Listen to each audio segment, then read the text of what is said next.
Hi guys, welcome back to the channel. Thanks for tuning in again.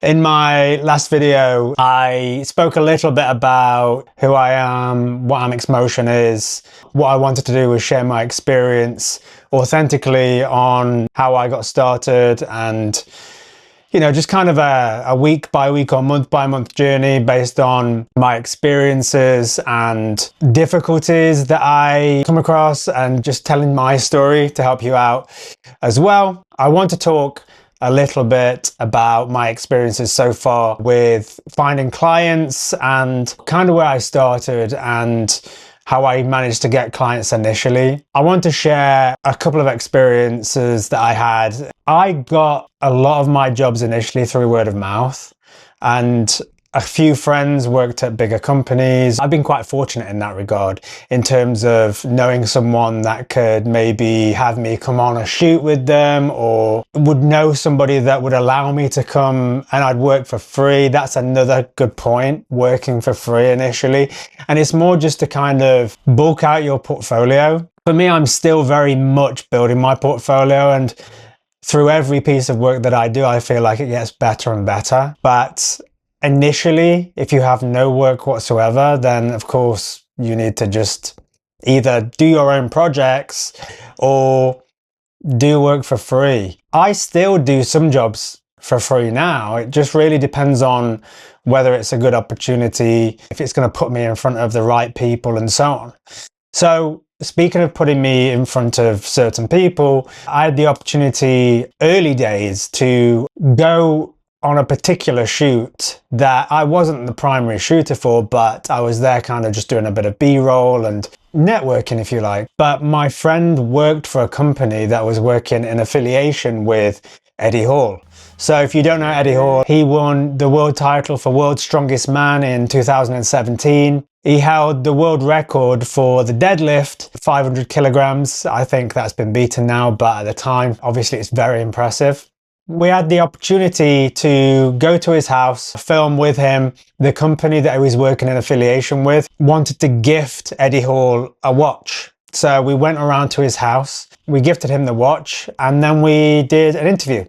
Managed to meet his family, speak to him a little bit about his achievements as well. There was a specific videographer that they'd hired for the day, so it was great to meet him as well, and he taught me some things. We had the day, we shot, like I said, we shot the interview, we shot the watch gifting, and then he has a gym down in his basement, so we went down there and we filmed some workout material as well. And I even got the chance to pose off with Eddie Hall.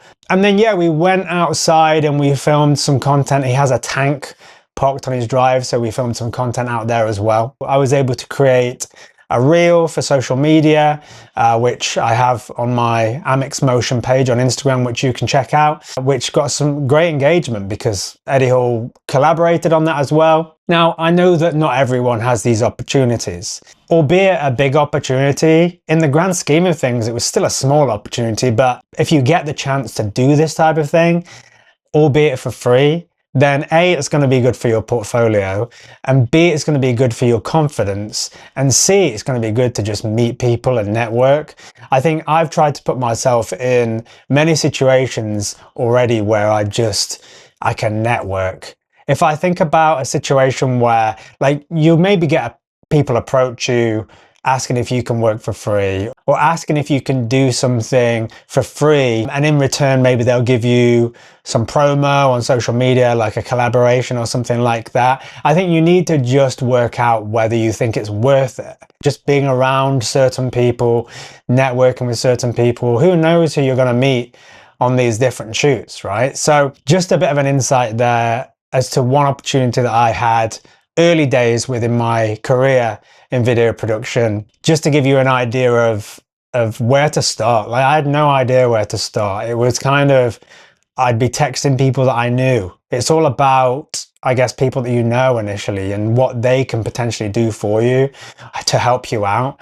And if you've got good friends out there that do have some good contacts, or you know, maybe even they work in a bar that has a singer every Friday night, maybe they could just get you to come in and film the singer or something like that. It's very low key, but what I'm saying to you is it bulks that portfolio out, it gets you in front of people. And I think the more people that start seeing you with a camera, the more prominent you become within this industry.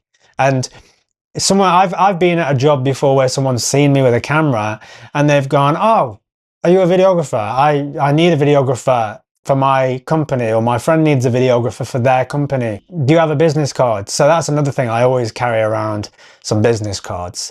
You just never know. So yeah, hopefully this gives you some insight as to a small story about where I started and how I got one of my first gigs, albeit for free. You just have to weigh it all up, and if you feel like it's worth it, and to, I guess, move forwards and progress within this sector, then it will all be worth it in the end, even if it just gives you a good portfolio piece. I'd love to hear how some of you guys have approached this type of situation. Like, maybe you're starting out, maybe you're trying to find your path. Are you reaching out to people? If you are, how are you reaching out to people, like in your network already? Let me know in the comments, and as always, please like and subscribe. This is only my second video, but I really appreciate you supporting the channel. I'm Ash, this is Amix Motion, and I'll see you in the next one.